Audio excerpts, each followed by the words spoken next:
So this is the presentation for the ACT Adam Ross for the module Creating and Producing an Event. So what is Adam Ross? The stage name Adam Ross is the use of my name, but put into a certain format that is widely used amongst a lot of artists. I could have replaced the vowels with X's and V's, that's very common too, but I decided not to as it doesn't really fit the genre, which I'll go on to mention. And yeah, many artists of all genres use this format just to, if it's a solo artist that uses a band, then they use this format usually. I decided that the music I wanted to create was indie pop music because it is widely popular across the world in lots of countries and continents, but very popular in where I'm based, the UK. And there's a current upburst of Scottish indie pop bands, but also in the UK, Northern Ireland, Wales, and England, especially England, have a lot. Another reason is it is very popular among younger generations. And that's not to say it's not popular among older generations. I know plenty of mothers and fathers that listen to bands like the 1975, which are very big indie pop band, but they are generally bigger amongst the younger generations like myself, as I am also a fan of certain indie pop artists, such as the 1975. So when I was creating the promotional aspects of the project, I planned on using social media as my main promotional outlet, specifically Instagram and Twitter. Now, as explained in the report, I didn't eventually get to maximize on this, but I do see that as an opportunity that I missed, as Instagram and Twitter have never been bigger, and lots of artists use that as promotion. And I'm also excluding things like Facebook, as that is a dying social media and will not provide any, well, not any, but not much promotion among the world. I also created an EPK, which is an electronic press kit that was very useful when it came to the open day at UWS for my showing the clips for my songs to be voted for.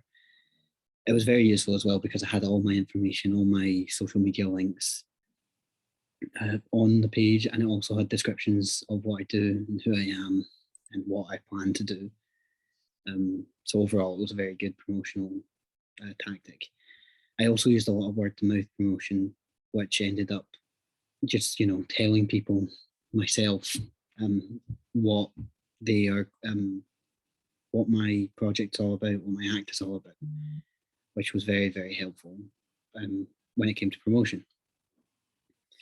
So when it came to the process of writing the songs, obviously I did them all as I'm on my own. And the way I created them was the direct influence from the genre I'm trying to fit into, obviously, as I said, indie pop. And I did this by listening to bands such as the 1975 or Two Door Cinema Club, which are bands I enjoy personally. So it wasn't a hard process to take influence from other bands.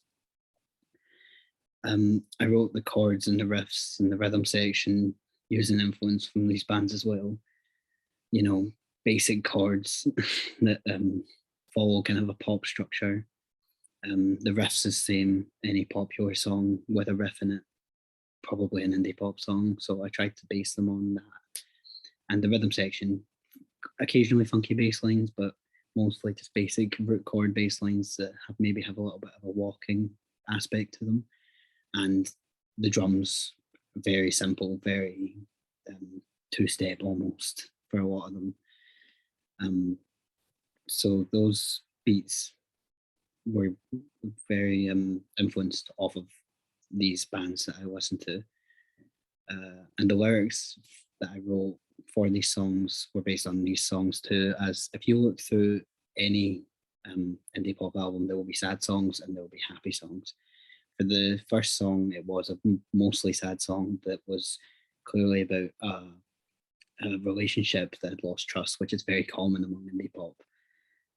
And the second song is another widely used tactic in indie pop, which was a happy, upbeat song with quite a sad back meaning.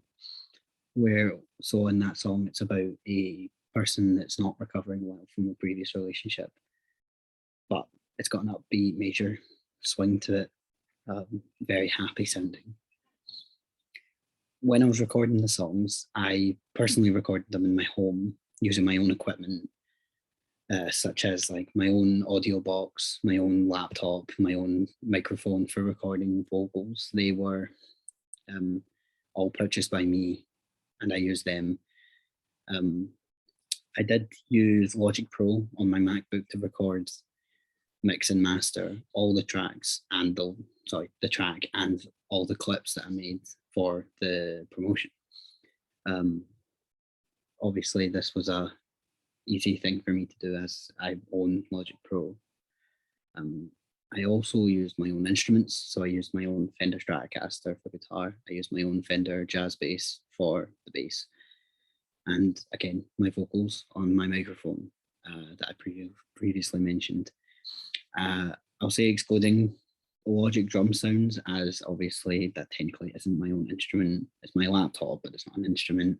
But I did use the musical typing aspect to create the drum beats on the songs, which was very handy to have. Some difficulties I did have with recording was, well, recording and mixing at home is difficult because when I was recording vocals, for example, I have quite a large room. So there was quite a few takes that I had to scrap because I don't have soundproofing. So a lot of the quality came out very echoey, with a lot of background noise as well. I have a cat, and my mum lives with me, so things like that are taken into consideration. I also live next to a busy road. Again, another thing I had to take into consideration, but I managed to get around it.